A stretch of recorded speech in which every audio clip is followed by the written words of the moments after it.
Myth and reality intermingle together and start a long and arduous journey from the frozen heights of the Himalayas to the vast watery freedom of the Bay of Bengal.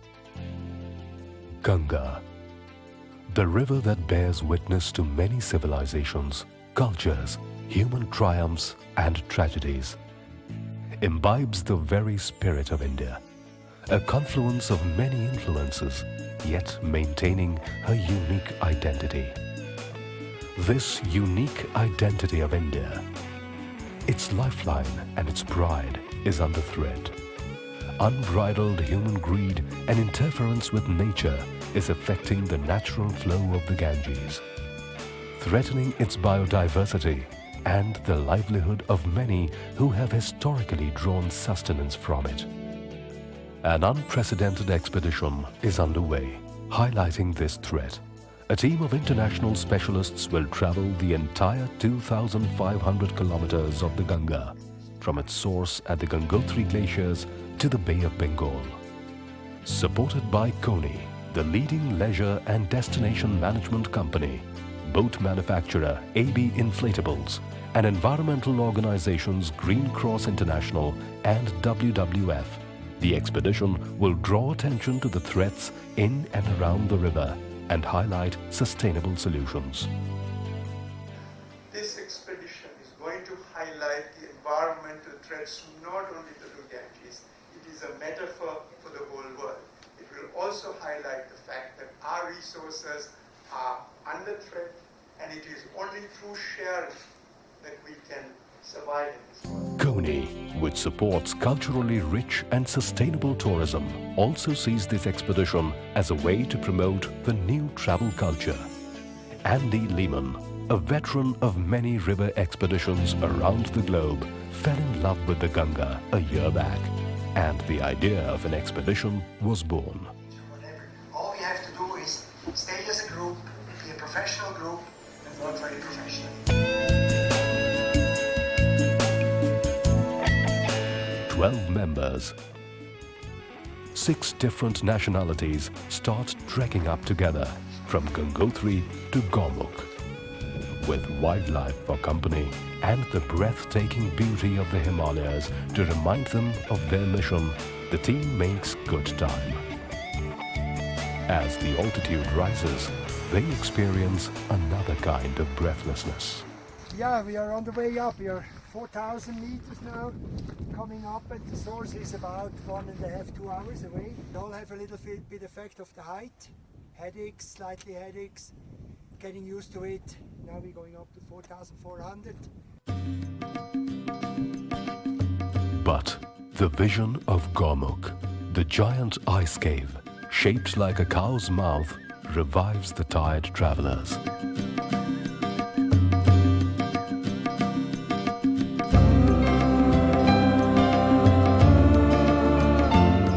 This is where the bubbling Bhagirathi, one of the main tributaries of the Ganga, emerges out of the Gangotri glacier.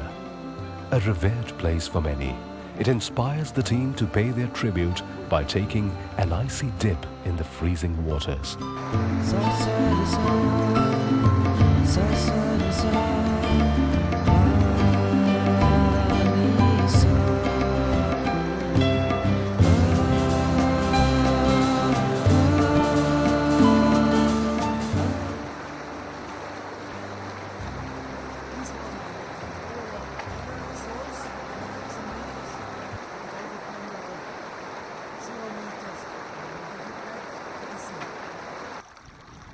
The bottle will stay with them throughout the journey and finally emptied in the Bay of Bengal.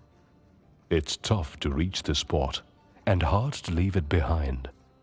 But the team must move on. The once spectacular descent of the Bhagirathi from Gangotri to Devprayag has now been tamed by the massive Tehri Dam.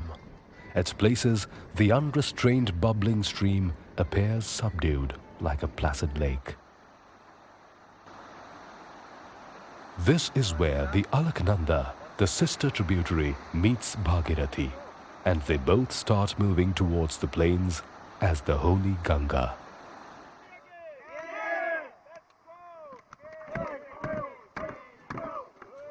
The team can't wait to hit the waters. The rapids appear with great regularity, reminding the riders of the sheer power of this river.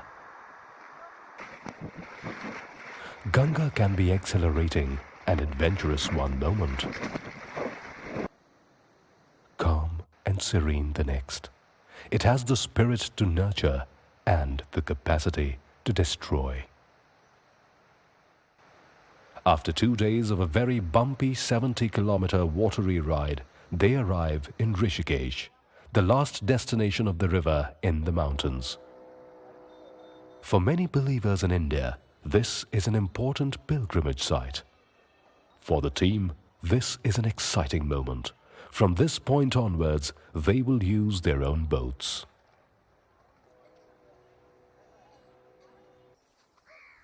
The 3 aluminium hull inflatable boats have been custom-made by AB Inflatables, built to withstand the challenges of an expedition. Soon the boats are ready with the crew, the expedition members and the media joining the journey for short distances. The journey begins. But the excitement soon turns into shock. At the Haridwar barrage, a substantial amount of water flow went to the irrigation channels. What was left was not enough to navigate.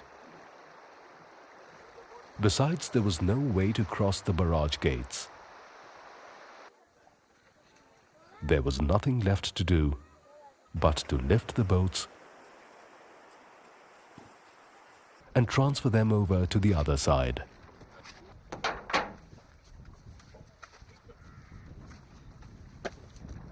But once across the barrage, there's more dragging and pulling required. The boats need at least knee-deep water to sail. The tired team sets out once again, only to run into another dam soon.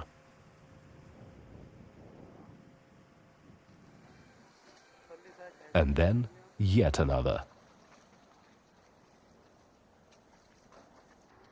The only payoff of the entire exercise of lifting, shifting, pulling and pushing was to be greeted by the warmth of the people and the curiosity of the youngsters.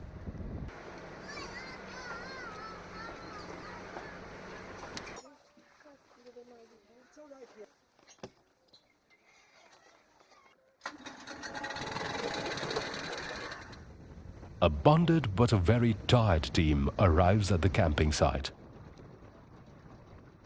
The day's journey and forced stoppages reminding them of the expedition's mission, highlighting the environmental threats to the Ganga.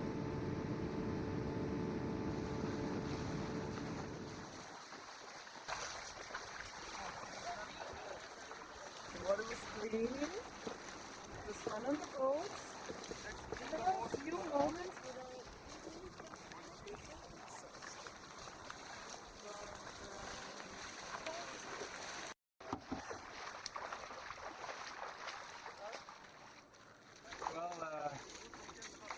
you really see that the river has almost no water because a lot of water is diverted by barrages.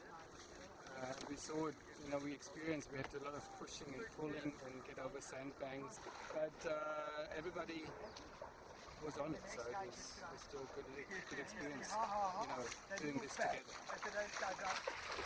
Not much water. Pulling 600 times.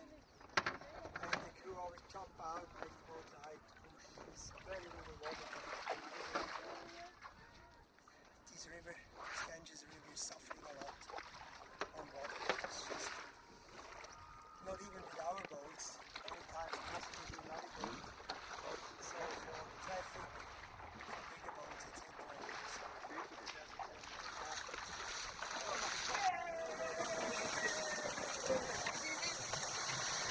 The team gets ready for their much-needed nourishment and rest, but the thoughts of the sad state of this iconic river haunts them.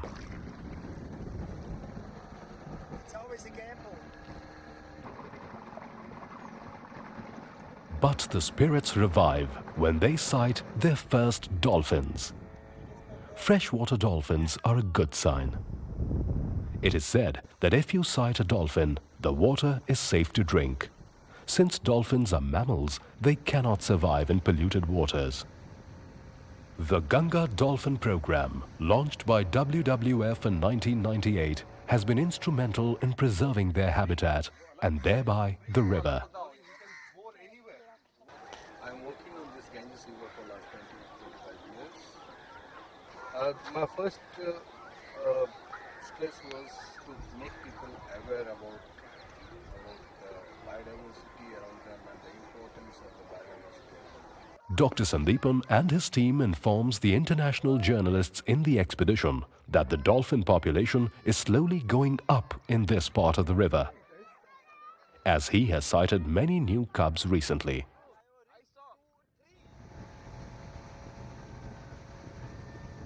It is perhaps understandable that development cannot be stopped, but sustainable measures for conservation must be adopted.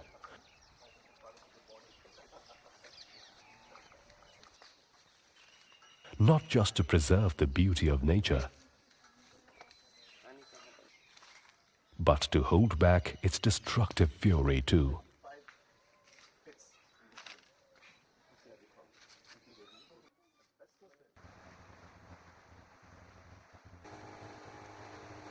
As the team approaches Kanpur, yet another WWF effort welcomes them.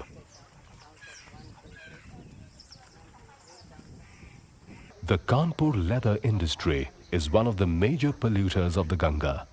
WWF is experimenting with a new clean technology, anoxic bioremediation, to improve the water quality at its pilot project in Kanpur.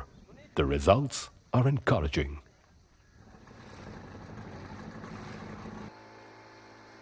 The navigation improves dramatically as the expedition gets close to its halfway mark.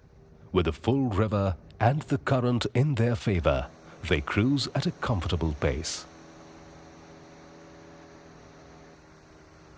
They arrive on the ghats of Varanasi. A pilgrimage for some, a historical bonanza for others. Also known as Banaras, it is one of the oldest continuously inhabited cities in the world.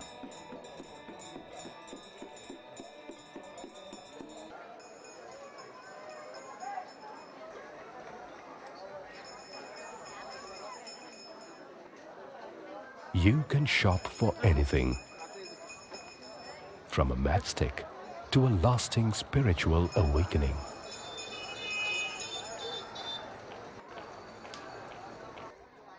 After the sights and sounds of Banaras and much needed rest, they get ready for the next half of the journey.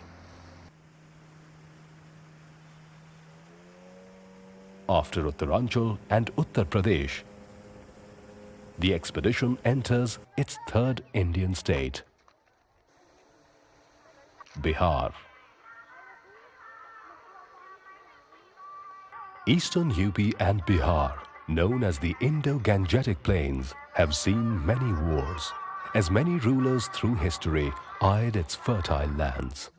In the wake of new rulers came new cultures and philosophies, making the hinterlands of the Ganga a traditional seat of learning.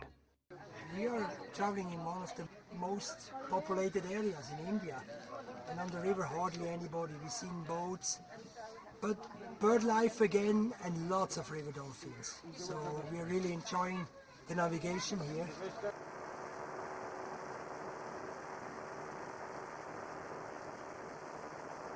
Deep water, no river traffic, makes navigation a dream.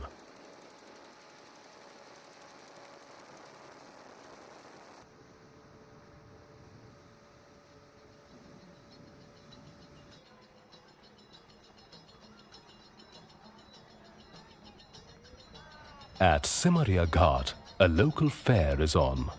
Holy dips in the Ganga are said to purify the soul for its journey into the next world. The international team got a flavor of history, culture, and religious rituals packed in this traditional fair. People thronged them, curious to know what they were all about, helpful, welcoming, and warm.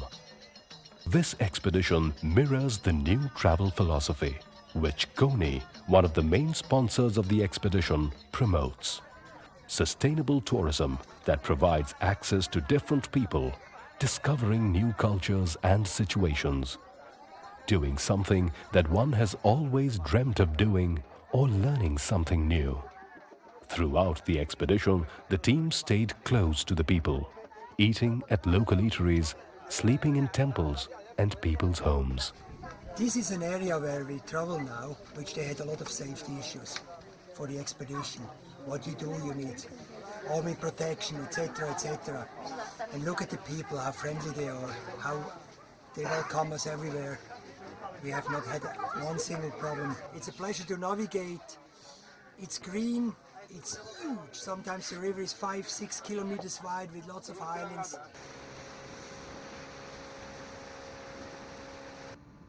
The end of the journey was now closer than the beginning. The team worked as a perfect unit. The waters were a dream to navigate, and there was no more getting down and pushing the boats.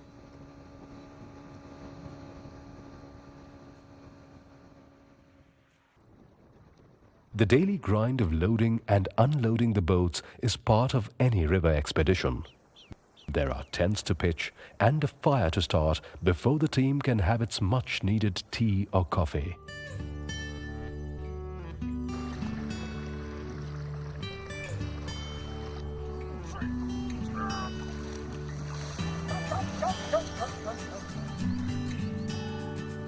So, now we have to make an end. After weeks together, routines were set and people realized how little they need to be happy.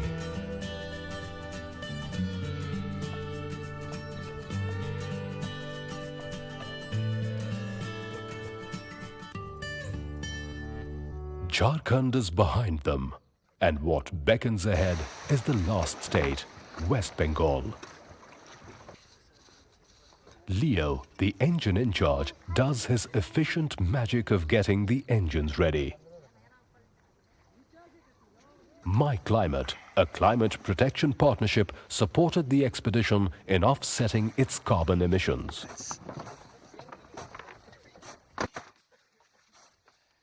Okay, is there anything else? The river traffic started increasing as the team entered West Bengal, but navigation was still easy. Kolkata is an important port of the historically major trade route that is the Ganga, and thus became a preferred destination for many colonists during the 18th century.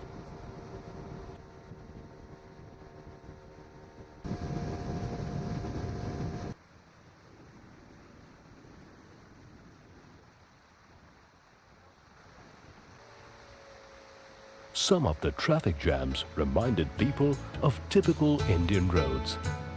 The other traffic was more interactive.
The famous Howrah Bridge announced that the team has arrived in Kolkata. Calcutta, as it was pronounced by the British, was the capital of India till 1912.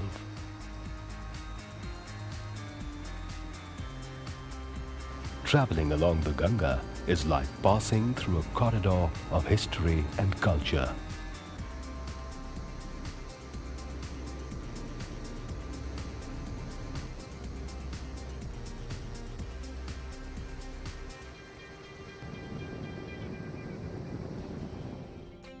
This is the team's final day on the expedition. October 16th. After almost a month of being with the river, they are finally at the last step of their journey.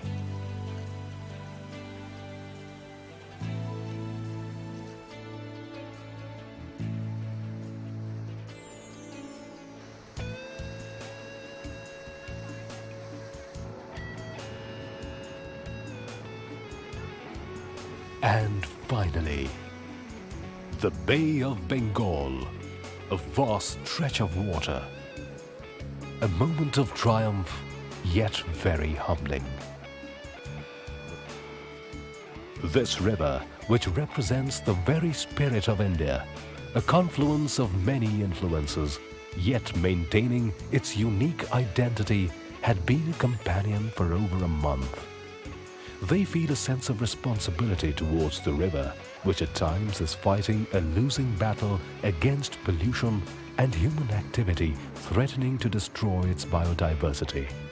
This majestic river, revered and worshipped by people, an inspiration for philosophy and poetry, is a victim of defilement and pollution by the very people who find sustenance from it. Timely efforts like those of WWF and Green Cross and sustainable development models like the one Kony is promoting will go a long way in keeping this wonderful symbol of Indianness continuing its life-giving journey.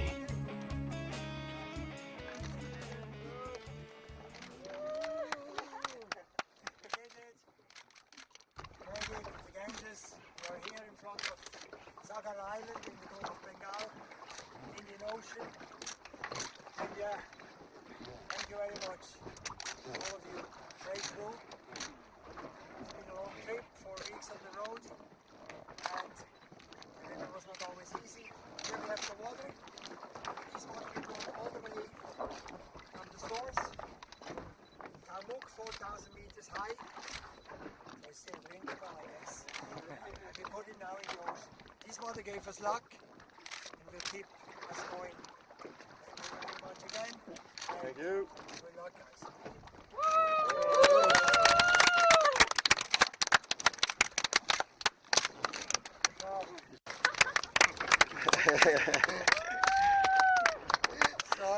Hallelujah.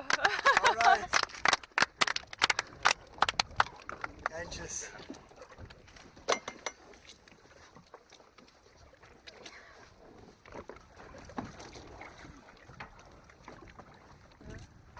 I don't think you guys want to go in the water. Yeah. Take your mobiles out, because I just wanted to throw him out and then. Rolling.